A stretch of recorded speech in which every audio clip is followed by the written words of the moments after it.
Maar die goeie nuus is, ons hoef geen jota of titeltjie van die wet te hou nie. Teken dit dan kan varkvleis eet. Ja, hoekom? Yeshua het so gesê. Rarig, wat het hy gesê?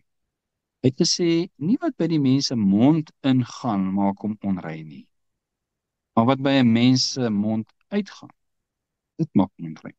Nou die wet van Moses gesê, as 'n vark by jou mond ingaan, gaan dit jou onrein maak. Nou sê Yeshua, as 'n vark by jou mond ingaan, sal dit jou nie onrein maak. Wat gaan aan? Maar die wet van Moses het ook gesê, 'n oog vir 'n oog en 'n tand vir 'n tand. En as iemand jou op die wang slaan, moet jy hom op die wang slaan. En Moses, jou oog mag nie verskoon nie, jy moet dit doen. En Yeshua kom en hy sê, jy mag dit nie doen. As iemand jou op die wang slaan, dan draai die ander wang, dat hy die ander een ook slaan. Jy mag nie vergeld nie. Moses sê, jy moet vergeld. Wat gaan aan? Dis twee ordes. Is die een reg en die ander verkeerd? Nee, elkeen het 'n doel, maar 'n ander doel. Die eerste orde is die orde van Aaron, met die wet van Moses, van moets en moenies. Hoekom? Israel duidelik onder bewaring te hou totdat die volmaakte verbond gekom het. En wat is die volmaakte verbond? Dis die nuwe verbond. Wat maak hom anders? Hy het die vermoë om ons siele te red. Hoekom? Want al hierdie offers wat ons van lees in die orde van Aaron wys heen na die offer van Melchisedek, in die orde van Melchisedek, naamlik Yeshua. En daai offer beteken in my plek. Hy word geoffer in my plek. Ek moes geoffer word. Met wat? Met die dood. En hy word geoffer in my plek. En daardeur kan ek nou lewe. Ek kan my siel red. En die orde van Aaron wys heen na dit. En die orde van Melchisedek is die vervulling van die orde van Aaron. Dit maak dit nie groter nie. Dit vervang dit. Is in die plek van. Bedoelende dat niks oorgebly van die orde van Aaron nie. Priesters het nie oorgebly nie. Die hoëpriester het nie oorgebly. Die wet het nie oorgebly nie. Die hele orde is verby.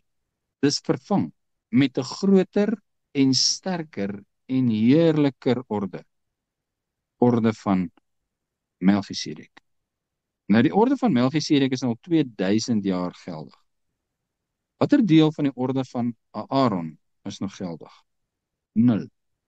Wat van die 10 gebooie? 0. En dan daai, wat sal ek dit noem, irriterende vraag wat aangevra word. Beteken dit ek nou mag nou maar doodslaan, want die 10 gebooie is nou weg? Nee. Want die nuwe orde van Melchisedek is nie wetteloos nie. Het sy eie wet, want met verandering van priesterorde kom maar noodsaaklik ook verandering van wet. Verandering van wet. 'n ander wet. Een wet het gesê, as jy vark eet, gaan jy jou onrein maak. Die ander wet, die ander orde se wetboek het gesê, as jy 'n vark eet, kan hy niks aan jou doen nie.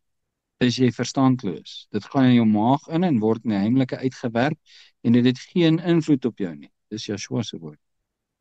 Maar wat uit jou mond uitgaan, dit maak jou onrein. Dis die nuwe orde se wet, se wetboek. Dis 'n volledige wet. Die ou orde het 'n volledige wet gehad. Moses het hom vir die Israeliete gegee. Hulle is met hom na die land Kanaan toe en hy is gebruik as die wetboek van die land. Die koning het volgens daai boek geregeer. Maar dit is verby. En is vervang met 'n nuwe wet. En dis die wet volgens die orde van Melchisedek. En die wet van die orde van Melchisedek sê, jy mag nie doodslaan. Jy mag nie vir jou broer kwaad wees sonder 'n rede nie. Jy moet jou lewe gee vir jou broer. Dis die nuwe wet. Die wet van Moses het gesê, nee, sê mag nie doodslaan nie, maar jy mag maar hard slaan.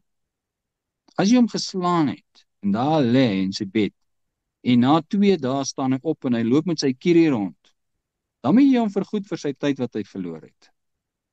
Dis die wet van Aaron. Die wet van Yeshua, onder die orde van Melchisedek sê, jy mag hom nie slaan nie, jy moet die ander wang draai. Is dit dieselfde? Is nie dieselfde.